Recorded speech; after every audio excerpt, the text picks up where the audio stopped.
Baik Pak, selamat siang. Mohon maaf Pak, sebelumnya kami meminta waktu Bapak. Terima kasih Pak, Bapak sudah menerima wawancara kami Pak di siang hari ini. Sini kami Pak ingin bertanya ada 9 pertanyaan Pak tentang sebagai supervisi di SMK Negeri 1 Srikang. Yang pertama itu kan pertanyaannya Pak, apa saja program pendidikan yang sedang dijalankan sekolah TK? Oh iya, baik. Terima kasih kepada adik-adik mahasiswa YKM yang sudah memberikan waktu untuk mewawancarai saya tentang program pendidikan di SMK Negeri 1. Ya baik, saya paparkan dulu SMK Negeri 1 Srikalang ini berdiri pada tahun 1992. Baru tahun 2000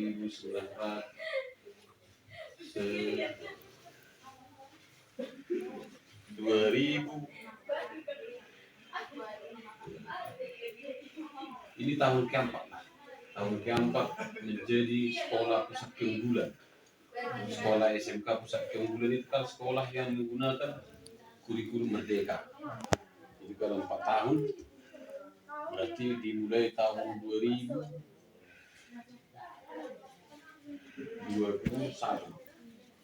Ya, di sekolah ini menjadi sekolah pusat keunggulan. Sekolah yang menggunakan kurikulum merdeka. Jadi kurikulum di SMK 1 sekarang ini sudah menggunakan kurikulum merdeka. Dan inilah tahun pertama yang sudah tamat ini. Kelas 12 ini berjumlah 399 orang yang sudah menggunakan kurikulum merdeka. Baru program yang dilaksanakan di sini adalah program sesuai dengan yang diprogramkan oleh kurikulum merdeka. Kurikulumnya adalah kurikulum merdeka. Baru yang di kurikulum merdeka itu yang diunggulkan adalah karakter,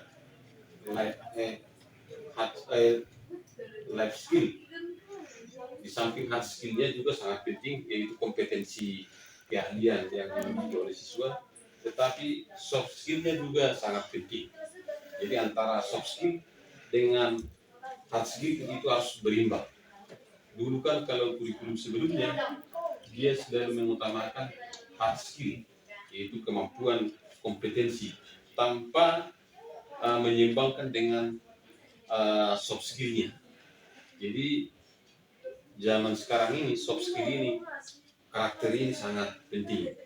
Ada banyak tamatan SMK yang banyak mempunyai keahlian tapi karakternya,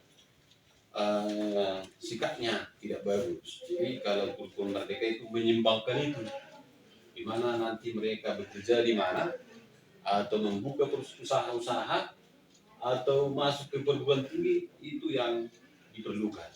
Ya, antara hard skill dan soft skillnya harus berimbang. Ya, jadi artinya tadi hard skill sangat penting, tapi jauh lebih penting lagi soft skillnya. Ya, jadi kalau di sekolah kita ini SMK Negeri 1 Srikalang ada 4 bidang. Yang pertama adalah kurikulum, yang kedua sarana prasarana, yang ketiga kesiswaan, yang keempat adalah hubungan masyarakat dan industri, dunia usaha, dunia kerja. Jadi kalau program kurikulum, ya pertama kan menyusun program pembelajaran di kelas, yaitu menyusun roster bagaimana si siswa dan si guru melaksanakan tugasnya, baru si siswa menerima pembelajaran. Nah, itu yang paling utama. Baru menyusun COSP, ya COSP. Kalau di kurikulum 13 disebut itu dulu SIDARUS, ya. Tapi kalau kurikulum merdeka itu COSP. Nah, jadi COSP itu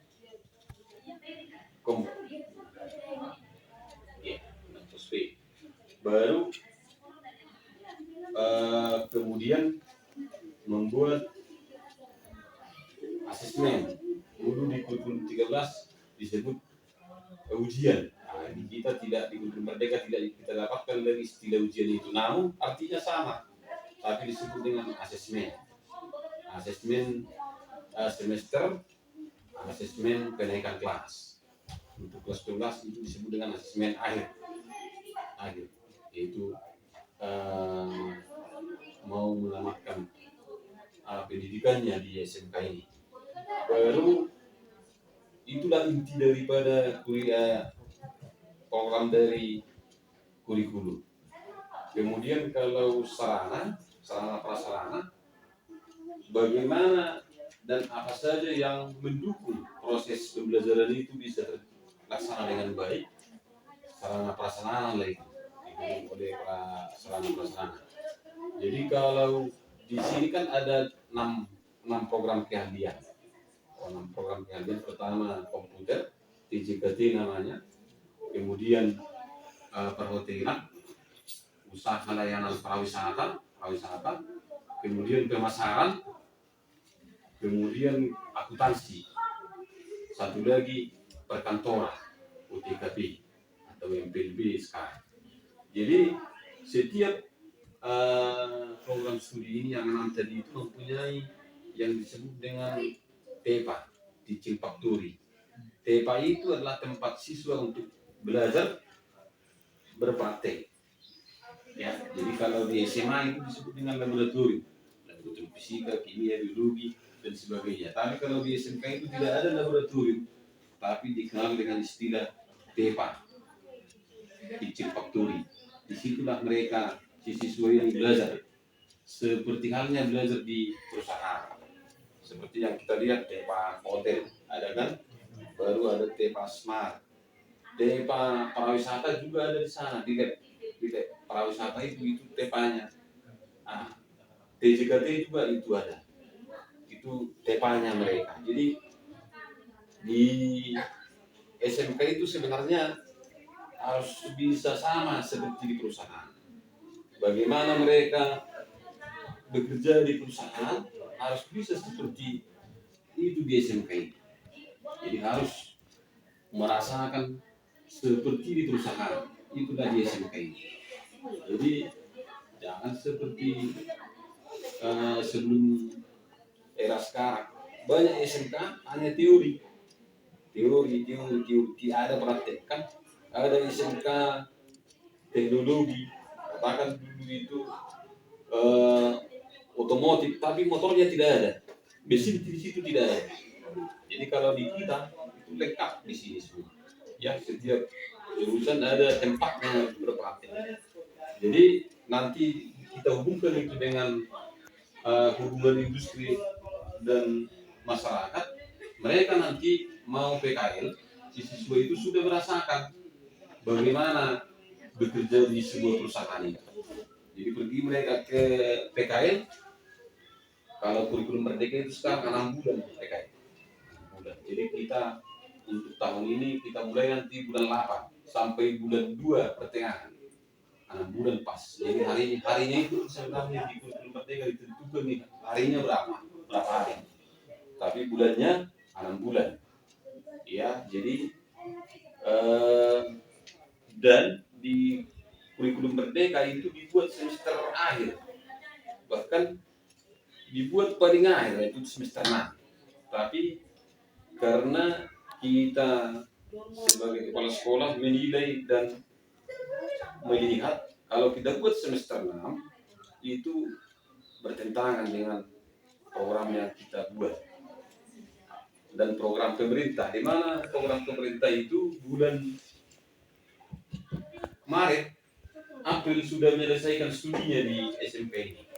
Kalau kita buat semester genap, tapi kan sudah berlawanan. SMA sudah tamat, siswa kita masih PKL, kan kurang max dia, kurang sejalan. Jadi kita buatlah semester 5 lah PKL. Semester 5 PKL, baru semester 6 tinggal menyelesaikan program-program akhir. Contohnya ujian di sini kan ada ujian kompetensi keahlian, UKK namanya, ujian praktek. Nah itu baru ada ujian akhir semester, asesmen tadi itu ya, asesmen akhir. Baru ada lagi nanti ujian laporan PKL yang mereka kerjakan selama 6 bulan itu. Jadi ujian wawancara seperti ini. Jadi sudah dibuat laporannya, baru dilaporkan ke guru pembimbingnya, baru dibuat lagi mempertanggungjawabkan laporan yang dibuat itu. Ya, jadi itu sudah kita hubungkan itu kurikulum sarana dengan kurikulum dan Hubinmas. Ya, jadi di Hubinmas ini sebelum PKL kita sudah menjalin kerjasama atau membuat semacam MOU dengan dunia industri. Kemana siswa ini mau PKL? Sudah kita buat kerjasamanya dengan perusahaan itu atau dengan instansi. Karena ada siswa kita ini PKL di kantor-kantor, contoh kantor bupati atau di perpustakaan, ya. Jadi sudah kita buat MOU. Jadi kalau ada di antara siswa kita yang melanggar MOU kita buat itu, mereka berhak untuk mengembalikan ke sekolah ini. Dan tahun ini ada kembalikan ke kita karena melanggar aturan yang sudah disepakati antara instansi itu dengan sekolah. Kalau siswa-siswa ini kan kemauannya paling utama adalah main-main, apalagi di kurikulum merdeka ini yang penting mereka bahagia. Hari ini mereka menginginkan hal yang begitu, tapi nanti setelah tamat dari sini menyesal. Kita yang diejek, sekolah ini yang dicaci maki. Mengajar sekolahku itu masa kami main-main, tidak pernah kami belajar. Tapi kalau kemauan mereka hanya main-main, tapi kita kan kalau sekolah tidak mau menginginkan yang begitu, tidak hanya untuk main-main, maka kita buatlah aturannya, kita buat jadwalnya kapan main-main, kapan serius. Nah, jadi kan kalau setiap sekolah itu mungkin kalian juga merasakan itu. Kalau tidak kita buat selesai ujian untuk waktu mereka untuk bermain-main, nah itu jadi salah orang itu, siswa-siswa ini. Bagaimana di sekolah ini tidak ada 3 OSIS katanya. Maka nanti setelah selesai ujian tanggal 8 kita buat ini 3 OSIS, kita buat perseni. Nah, jadi mereka bisa mengeluarkan apa bakat mereka. Kalau bakatnya menari, bernyanyi, main musik atau olahraga, itu nanti disitulah mereka tunjukkan. Ya. Dan semua program-program ini kita buat juga sebagai motivasi. Nanti akhir semester pada saat pembagian, siapa yang mendapat yang terbaik di setiap program itu kita kasih dia. Ya, contoh kepada siswa juara 1 kita kasih hadiah, semacam hadiah lah atau piagam kita kasih untuk memotivasi mereka biar lebih semangat untuk belajar. Kemudian di sini kan ada uang SPP, ya, karena zaman sekarang kalau SMA SMK itu ada SPP-nya. Tapi dulu pun kita buat nanti motivasi seperti itu. Contohnya ada guru yang SPP anaknya lunas, kita kasih semacam penghargaan. Ya, jadi yang tidak lunas ya kita kasih juga semacam peringatan lah kepada mereka. Masa sama kan? Nggak mungkin lah sama yang bekerja dengan baik dengan kerja tidak baik. Nah, jadi itulah inti-inti program yang ada di sekolah kita ini. Kemudian tadi tambahannya program-program kesiswaan itu, ya, di sini kan ada school, kita laksanakan itu setiap hari Senin. Kemudian ada juga tes tambahan, yaitu yang mengikuti lomba-lomba seperti LKS, kan? Lomba kompetensi siswa. Jadi tahun kemarin, tahun 2023 kita juara 1 LKS Sumatera Utara.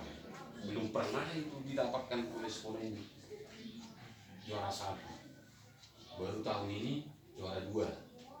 Jadi kita memperkirakan sebelum ada event ini, event lomba kompetensi ini, kita akan bisa juga juara 1 di perhotelan. Karena kemampuan dari siswa kita, kemampuan guru, dan fasilitas yang kita miliki. Jadi sangat jarang sekarang sekolah yang memanfaatkan seperti hotel ini, kan banyak sekolah yang seperti itu. Di Cabdi Sudaya 4 ini SMK 1 Brastagi ada itu hotelnya. Baru di Medan SMK 7. Ada lagi di Deli Serdang SMK banyak lah SMK yang punya hotel, tapi mereka tidak menggunakan seperti yang kita lakukan di SMK 1 Sidikali. Jadi perhotelan ini memang guru-gurunya pun memanfaatkan itu dengan baik. Walaupun sebenarnya tidak ada jurusan perhotelan di sini guru kita. Mereka itu adalah keahlian ganda itu. Ada beberapa guru itu 3 keahlian ganda. Sebenarnya jurusannya adalah tata boga, geografi, biologi, itu bertiga itu. Tetapi 5 tahun yang lewat kalau tidak salah, mereka membuat program keahlian. Kuliah lagi 6 bulan lagi untuk mencari ilmu bidang perhotelan. Itulah yang dimanfaatkan mereka bisa mengajar di perhotelan. Kalau sekarang kan belum ada perguruan tinggi yang meluluskan mahasiswa S1 perhotelan, belum ada. Jadi memang betul-betul mereka ada niat untuk mengambil program keahlian itu, dan mereka mengabdikan ilmunya di sini. Dimanfaatkan fasilitas yang ada, maka bisalah mereka mengikuti prestasi seperti itu. Ya. Jadi kan Pak, tadi Bapak udah menerangkan ini tentang apa-apa aja program pendidikan sekolah kita ini. Ya. Jadi kira-kira Pak, selaku Bapak kepala sekolah di sekolah kita ini, bagaimana kira-kira Bapak mengevaluasi program yang tadi Bapak sampaikan itu? Bagaimana caranya gitu, proses evaluasinya? Oke, baik. Jadi itu kan wajar lah.